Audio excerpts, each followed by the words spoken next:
So, a few months ago, I made a Tumblr post about how I did a college final on the infamous fanfiction My Immortal, and how I believe that it qualifies as an example of digital folklore. And a lot of people really liked it.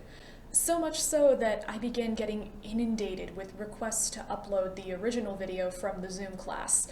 It turns out that for confidentiality reasons, I couldn't do that even if I did have the recording. Then I remembered I have a YouTube channel that I've previously only used for posting drunk Snapchat rants about the Met Gala.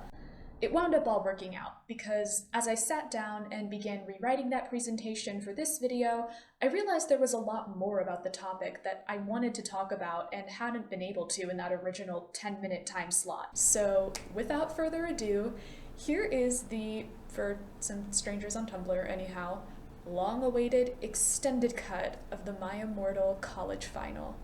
Internet fandom culture has never shied away from the bizarre. The collective psychology behind incidents such as the Mish Apocalypse, the Onceler fandom, or all of Stan Twitter all warrant their own individual dissections, but each was owed in no small part to the brand of shameless anonymity that can only be provided by the internet. And perhaps no relic of digital fandom has proven more infamous than Tara Gillespie's My Immortal. What began with My Immortal's original publishing on fanfiction.net in 2006 as a fan-written story allegedly inspired by notorious transphobe J.K. Rowling's Harry Potter novels quickly grew into an online phenomenon. My Immortal became a universal target of ridicule, and ultimately a seeming representation of how fanfiction culture was viewed and consumed at the time. So many memes were produced and adapted that the source material wound up translated into all variety of forms, and even over a decade after My Immortal's deletion from fanfiction.net, there remain numerous archives and reposts dedicated to its continued preservation. In short, My Immortal has eclipsed any legacy of being a bad fanfiction. It cemented itself as being the bad fanfiction. It's my belief that My Immortal can best be likened today to the fandom equivalent of folklore. What I find interesting is that this isn't actually born of nostalgia for My Immortal, or at least not for the work in its entirety. When read divorced of any context from its legacy, My Immortal is an objectively terrible piece of writing. I mean, the iconic opening paragraph alone is riddled with run-on sentences, very little spelling or grammar check to be found, dated references to American young adult pop culture circa 2006, a main character whose blatant purpose is to serve as an idealized avatar of the author, a plot that remains near incoherent throughout the story, and almost complete ignorance of the purported source material. All this is produced by an author whose dialogue with her reviewers frames her, at best, as an unstable creative who can't handle the slightest taste of criticism. If the offerings of fanfiction as a literary genre were to be compared to cinema, My Immortal would reside in the corner occupied by the likes of the Rocky Horror Picture Show and Repo the Genetic Opera, media which faced widespread criticisms of being too campy or edgy for mainstream audiences upon their initial releases, but have since garnered massive cult followings, often precisely from their reputations of being so bad it's good. Because at some point between My Immortal's initial publication and now, the story stopped being a target of purely malicious ridicule. It's come to take on a status I think is best described as fandom's bastard child, a creation acknowledged, not always with pride, but all the same as something that inextricably belongs to the environment which created it. The era when people would roast My Immortal over the fires of bad faith criticism in the hopes of attaining some internet clout for it is long gone, and the people who poke fun at the story now do so in a much different spirit of community. Let's put it this way. With almost 15 years gone by since its publication, there's no longer anybody ironically memorizing and performing chapters of My Immortal the way that some actors do Shakespearean monologues. If nothing else, that opening chapter is fun to bust out at parties. In fact, I think one could even go so far as to argue that My Immortal has finally been reclaimed by what was its intended audience all along. To better understand how My Immortal gained this mythos, let's examine a similar online revival of interest in another major installment of 2000's young adult pop culture. And this is the part of the video that's probably gonna get me killed. This movement, dubbed the Twilight Renaissance, surrounds supernatural romance author Stephenie Meyer's Twilight novels. Beginning on Tumblr in 2018, a cornerstone of the Twilight Renaissance was the argument that so much vitriol was directed at Twilight not because of the story's actual quality, but because the books were written and primarily enjoyed by women. There is a basis for this argument. One need only look at the long history of any book or movie with a female lead being written off as a beach read or chick flick, or how female creators in general are held to higher levels of expected quality and professionalism than their male counterparts are. But to act as though nobody had any legitimate criticisms of Twilight's portrayal of Native Americans as inherently angry and animalistic, the film's sexualization of child actors, the red flags that Edward's romanticized treatment of Bella displays, or the series' general heteronormativity and gender roles in its heyday or its revival, is dishonest, even if having to acknowledge as much makes it harder to live out one's dreams of shameless fangirling. Much in the same vein, far more people when thinking of My Immortal are more likely to remember something like Dumbledore's "What the hell are you doing, you motherfuckers" line, rather than Tara's casual homophobia in the story and author's notes. Despite the fact that Tara also seems to ship Harry and Draco, but that's a whole other fandom can of worms we don't have time to get into today. Where I'm going with this is, contrary to what became the easiest narrative for the Twilight Renaissance's fiercest defenders, it was never criticism of Twilight that was inherently misogynistic, but the lens through which it was filtered. Everybody pointing out that My Immortal was, once again, an objectively terrible piece of writing was not wrong in that regard. The issue was how many of these critics were older men seizing a seemingly acceptable opportunity to ad hominem dogpile a young female creative who had never intended for her work to reach them. What unites these evolutions of fandom, then, is not so much the actual creative works, but what they're viewed to represent. Twilight, for many of its older fans, is associated with a seemingly simpler era of adolescence, where, looking back on it, it really does feel like your biggest problem was getting into an epic internet message board war against the Bella Jacob shippers. And for younger fans only discovering Twilight now, the Twilight Renaissance is viewed as a way for them to capture some imitation of that experience, if not take it even farther with the reach of the social media platforms that we have at our disposal now. In My Immortal's case, the story hails from what is largely a bygone era of fanfiction and fandom, during which the stakes felt lower, the communities more self-contained, and the discourse over what people felt was and wasn't permissible for the medium was nowhere near the levels of visibility that it unfortunately reaches today. Whether it meant to be one or not, My Immortal serves as a microcosmic encapsulation of what this time was like online. Returning to the idea of My Immortal as folklore, it's important to bear in mind that not all folklore is passed on necessarily because it's considered a good story, but because it's viewed to represent something of importance to the culture keeping it alive. It's worth noting that the tropes My Immortal is so infamous for now were actually quite common across the genre at the time. It was the mid-2000s, and Twilight was dominating pop culture, so vampires being in everything, for instance, was just inevitable. But beyond that, the view we have now is that it was more acceptable for a fanfiction written in 2006 to involve content like the original character-based villain redemption arc that makes up the majority of My Immortal's plot, or Tara's ongoing commentary war against her critics in her author's notes. So why then was My Immortal singled out from the pack?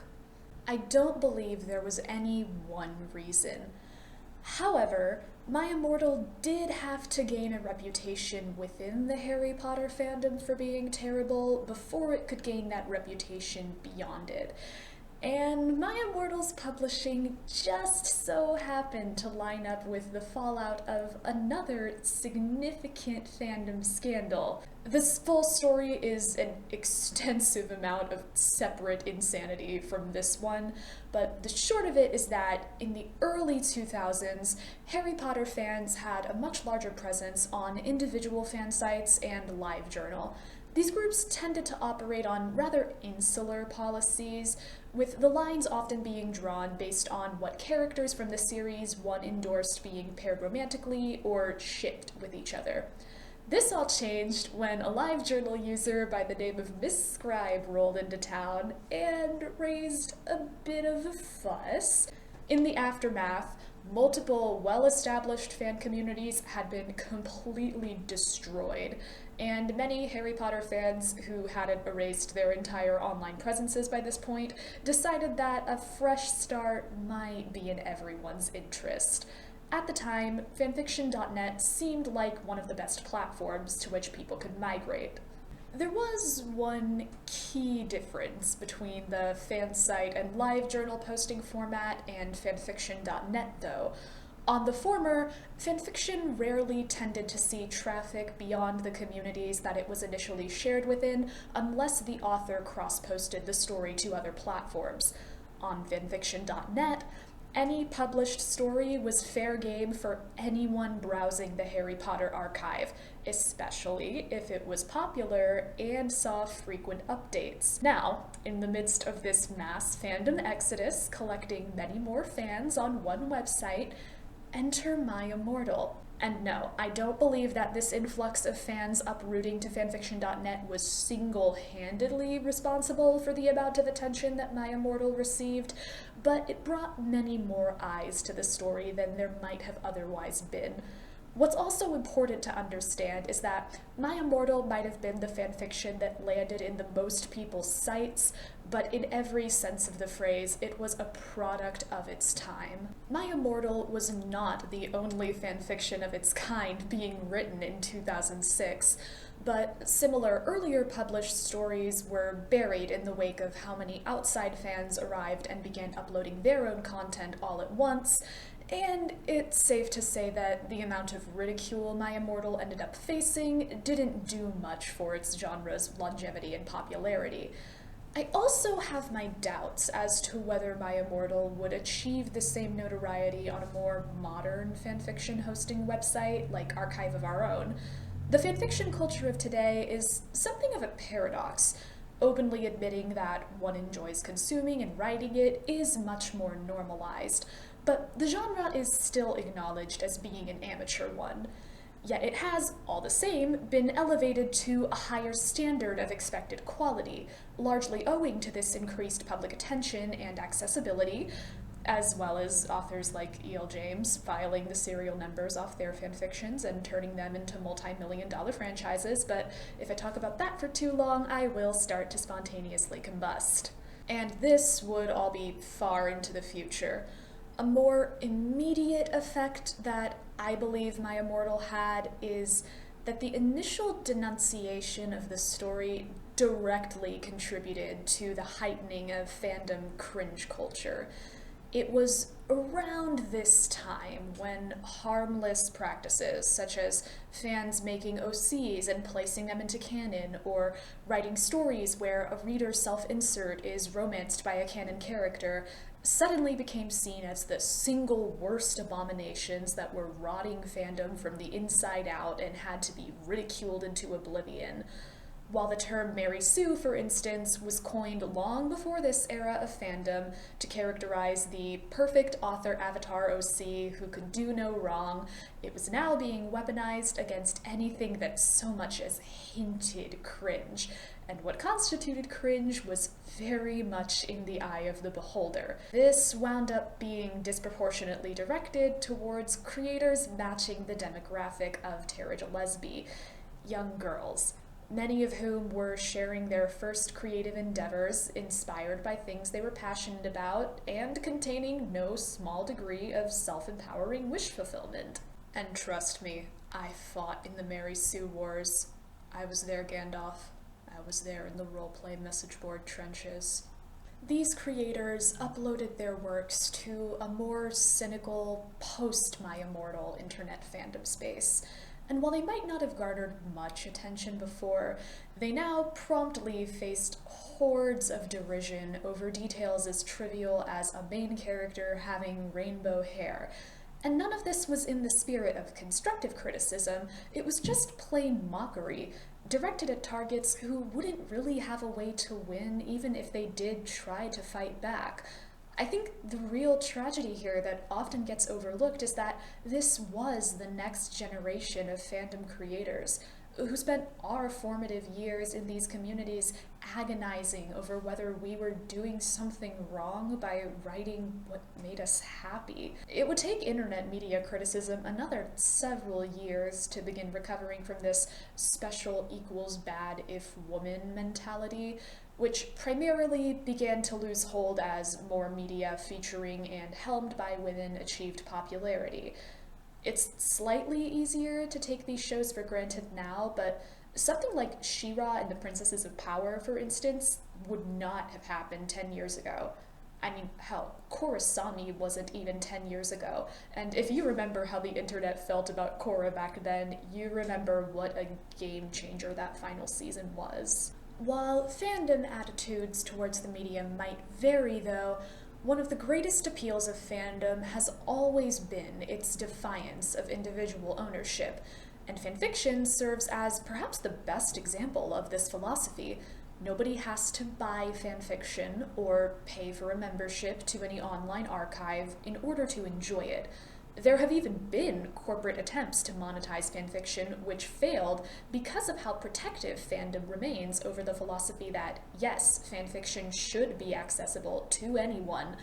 Partially for this reason, fanfiction has been a haven for female and LGBTQ creators since its inception, where ideas that mainstream media would often not catch up to for years enjoyed some degree of normalization. Truly, those Sky Solo fanzines getting sent cease and desist orders by Lucasfilm in the 1970s did walk. Also that McHanzo zine that got cancelled after the organizer was exposed for being a serial grifter could run. And I want to make it clear, none of this is to take the stance that My Immortal has actually been good all along, or that I think it's some subversive work of feminist genius the world just wasn't ready for in 2006. But it's worth noting that long-term fandom demographics have historically remained consistent, and some surveys account for as much as over 90% of fanfiction being written by women and non-binary individuals. So, with all this in mind, my hypothesis, if you will, is that the initial criticisms of My Immortal, which saw much larger participation of men and piggybacking non-fandom personalities, both to varying degrees of gendered reactionism, have since given way to these established women and non-binary dominated fandom circles. The inhabitants of these communities, at the very least, feel pity for the idea of Tara Gillespie, an anonymous teenage girl who simply had a story that she wanted to tell, only to unwittingly create what would become a universally permissible target of ridicule. Some even view My Immortal as a funhouse mirror to our own adolescent forays into fanfiction, holding the philosophy that we've earned the right to poke fun at My Immortal because we remember writing something all too similar at the same presumed age and time as when Tara was active. But, of course, this has all been thus far under the admittedly generous assumption that Tara Gillespie was a real person who continued to produce new chapters of My Immortal in full earnestness. While I will go into my own theory on the matter, I feel that this analysis wouldn't be complete without a breakdown of the ongoing My Immortal authorship debate. For while there have been noteworthy claims to the pen behind My Immortal, The greater discussion has always been whether the story was a serious creative undertaking or the magnum opus of an immensely dedicated internet troll. I think it's far easier for people now to look at My Immortal and insist that there's no way this could have been a real person's real writing.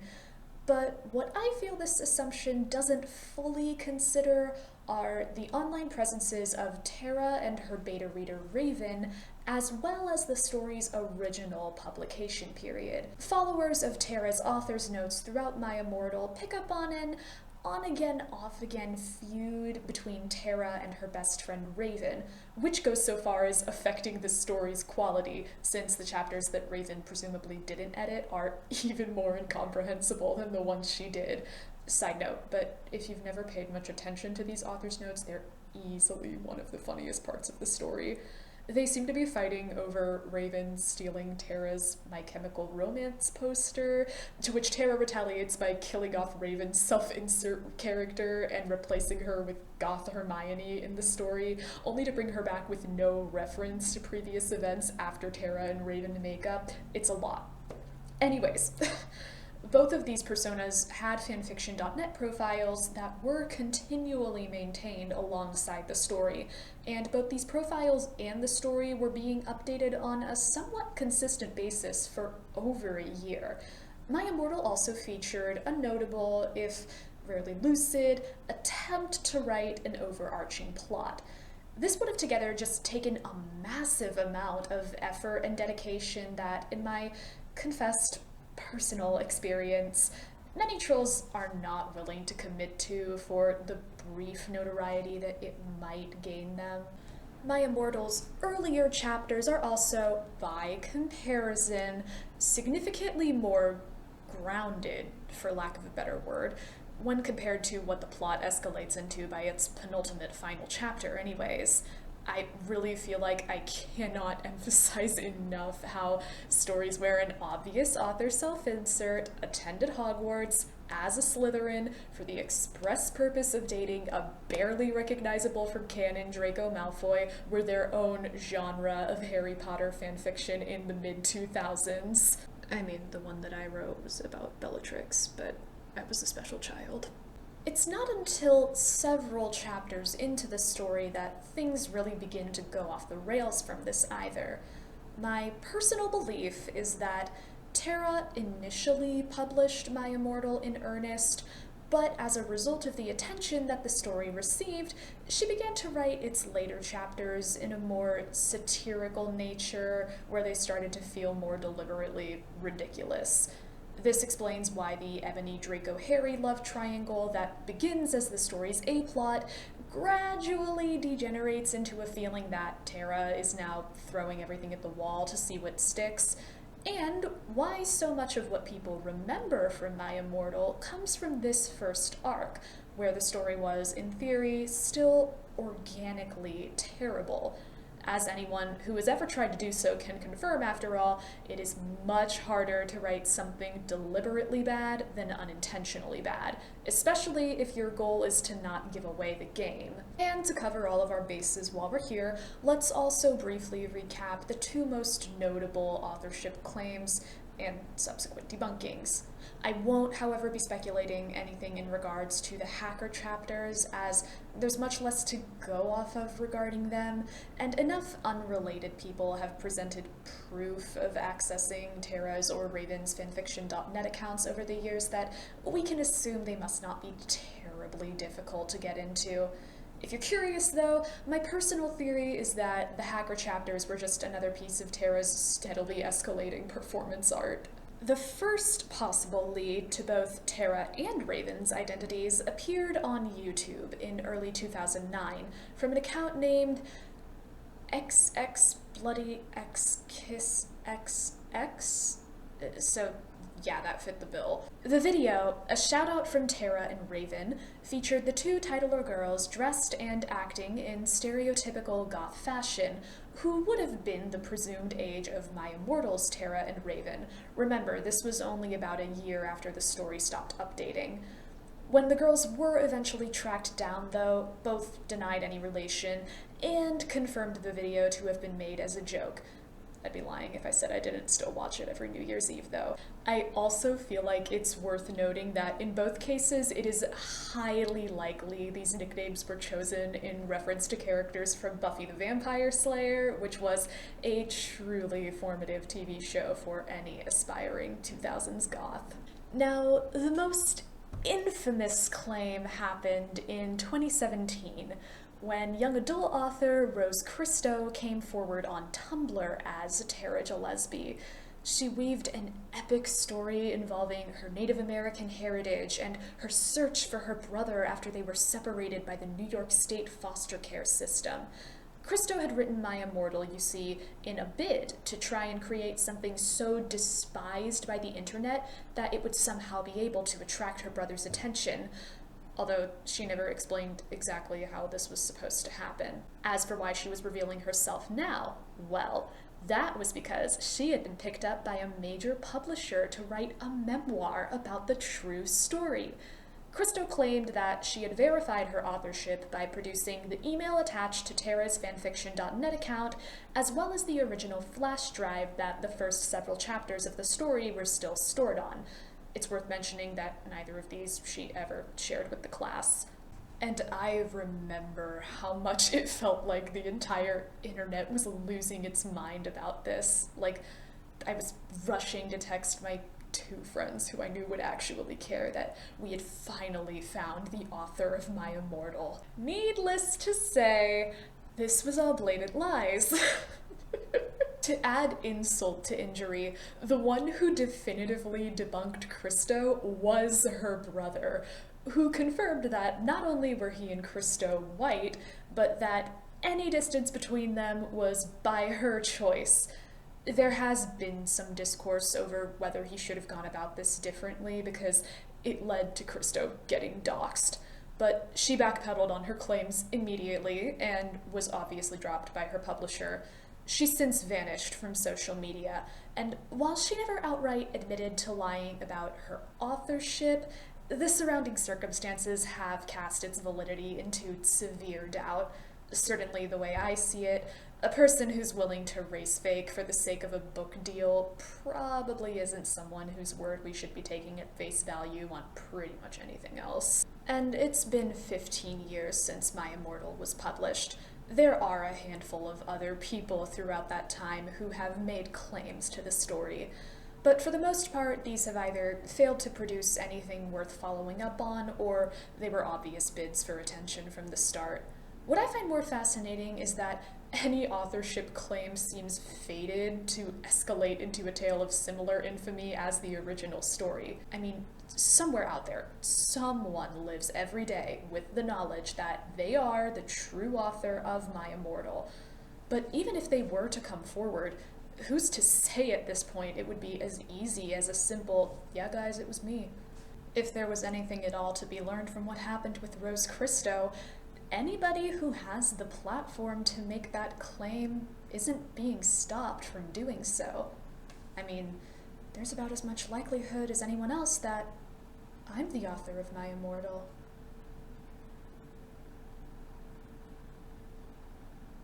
If you've watched this video all the way to the end, thank you so much, and especially thank you to anyone who came here from Tumblr for the truly incredible amount of enthusiasm that you guys had for this. I mean, when I made that post, I never thought it was going to get the amount of traction it did. It was crazy waking up after a couple of days and realizing that thousands of people had reblogged my dumb college final idea. Just being able to talk about these ideas and theories of mine on a larger platform has been a really cool experience, and I am really grateful for it, as small of a community it might be directed towards. As for what I'm planning to do with this YouTube channel, I honestly don't know. I figure I'm acknowledging that it exists now, I'm posting a video I care somewhat about on it, so if any of you guys have any ideas for what you'd like to see me do next, feel free to leave a comment down below.